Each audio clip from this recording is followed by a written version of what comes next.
I like war. I read a lot about history, and yeah, well, it's neat to read about the rise of empires and how different groups interact. Nothing fills me with more joy than reading about people killing themselves by the millions over increasingly petty squabbles.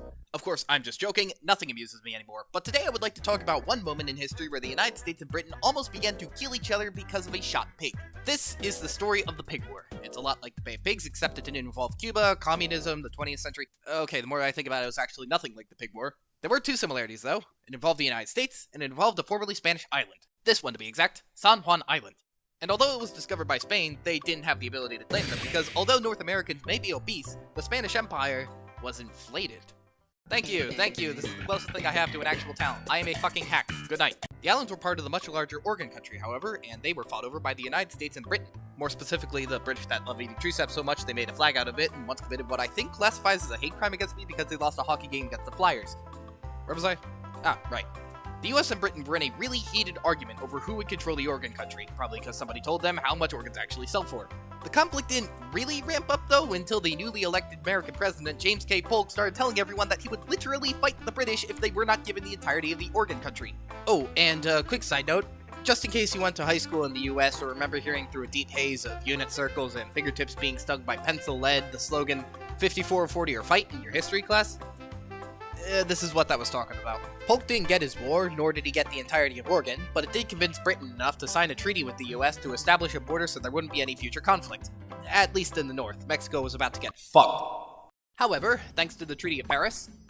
No, the other Treaty of Paris. How many treaties of Paris were there? Oh, Jesus Christ! Thanks to the treaty that ended the Revolutionary War, there was already a well-established border between the United States and Canada. That was the 49th parallel. Unfortunately, though, it wouldn't be that simple, because if the border went along the entire 49th parallel, it would have cut straight through Vancouver Island, which the British wouldn't allow since they already established some trading ports there. Furthermore, I wouldn't allow it because in terms of border gore, it's comparable to Unit 731. It was obvious that the border was going to have to swoop around the island somehow, and according to the treaty, this is the final agreement that they reached.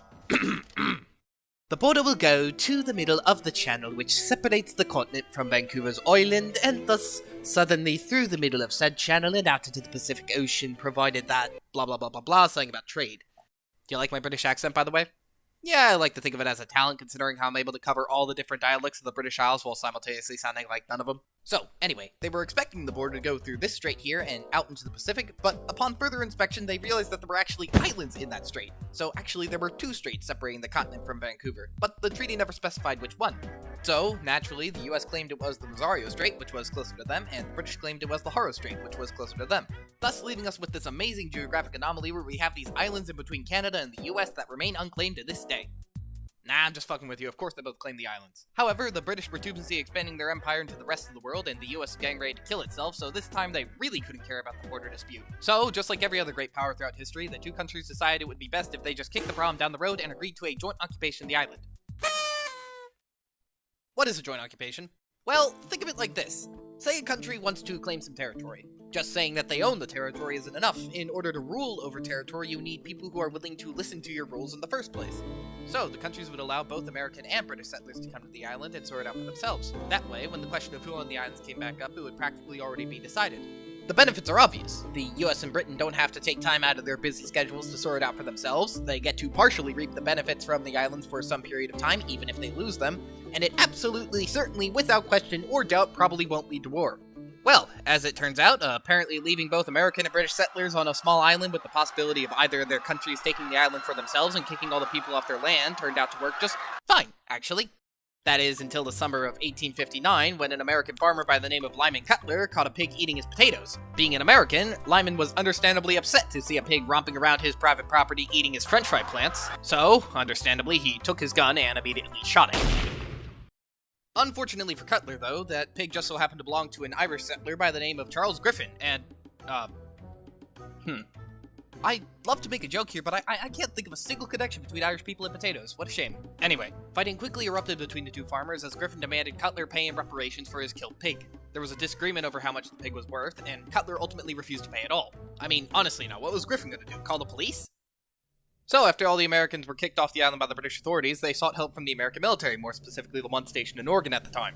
This army was under the command of Brigadier General William S. Harney, who had an Irish last name and matching hatred of the English. Immediately, he sent out 64 soldiers under the command of George E. Pickett to take back control of the island. And if that name happens to sound familiar to you, by the way, that was the same Pickett who led Pickett's charge, in which he lost 70% of his men. So that's comforting. Well, either way, the Americans were quickly able to take back their land, and everyone was happy. Except for the British. And I suppose the governor of Vancouver, too.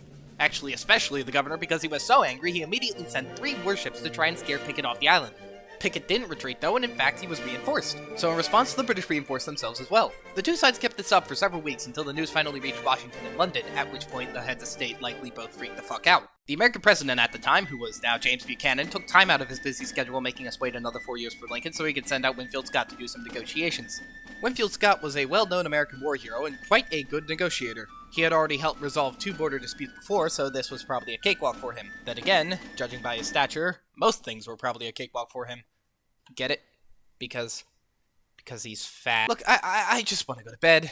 Well, whatever he did, it clearly worked because he managed to make the British agree to hold the islands under a joint military occupation, which feels like a reasonable judgment to me. I mean, if a soldier were to shoot a pig, his drill sergeant would probably beat him to death with a corpse. Well, thanks to Scott, the crisis was finally solved and the US was able to go out of it, beaming with confidence to kill itself in the most brutal war in American history.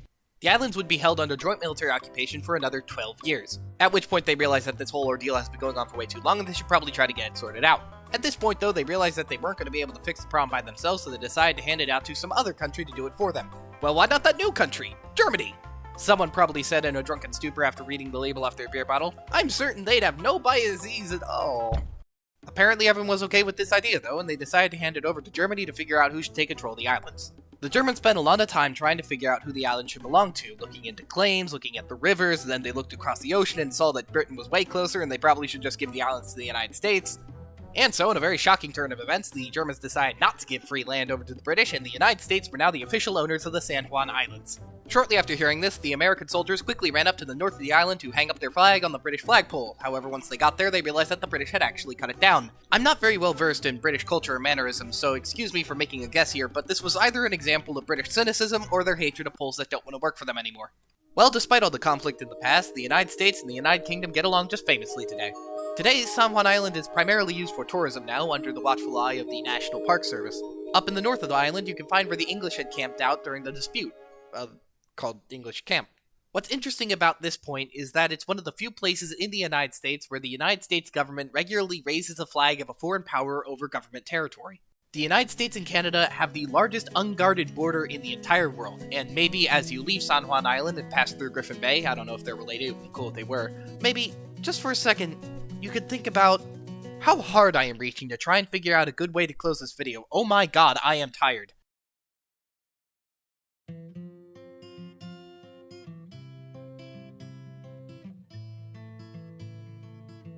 She's been dancing in a topless bar.